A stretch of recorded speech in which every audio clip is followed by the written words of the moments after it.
Hey there, it's August and it's time for a 100 Rejections Challenge update. So if you are just tuning in for the first time, you do not have to go back and watch all the other videos. Basically, the 100 Rejections Challenge is about putting yourself out there in whatever your medium is. I'm a writer, so for me, it's submitting works for publication.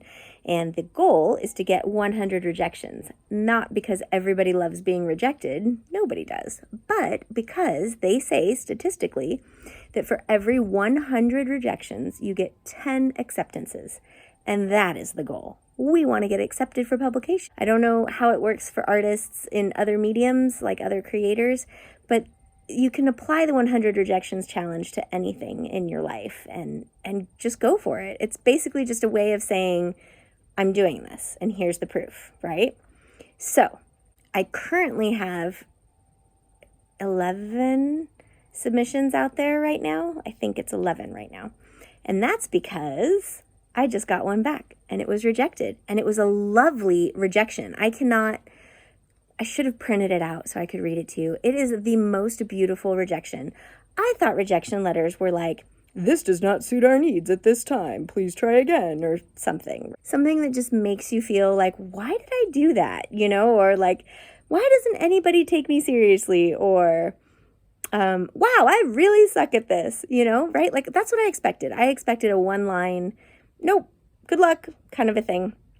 And instead, I got this absolutely beautiful email that said, and I'm paraphrasing here because I can't remember exactly, but it said something like, we hope you can find a place for this lovely piece.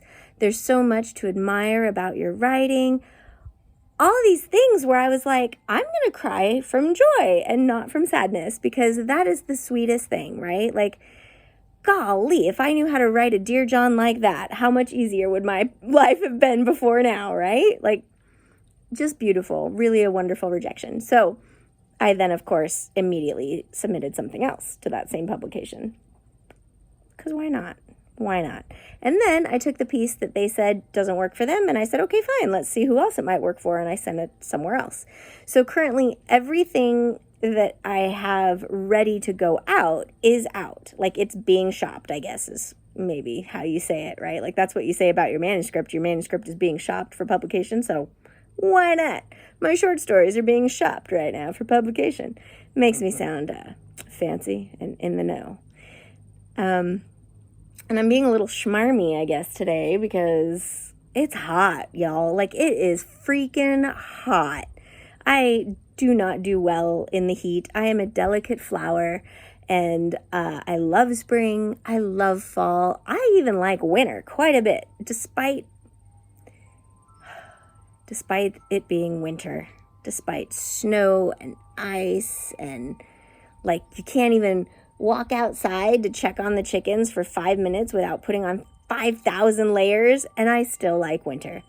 But summer, man, if I'm not out in a kayak, out in the river, summer sucks, dude. Like, I'm not a summer person at all. But that's okay. And totally irrelevant, right? Like, what does that have to do with this video? Absolutely nothing. I have derailed. Let's get back on course. Okay. So the point is, I'm super excited. I'm so excited. My very first rejection in the 100 Rejections Challenge.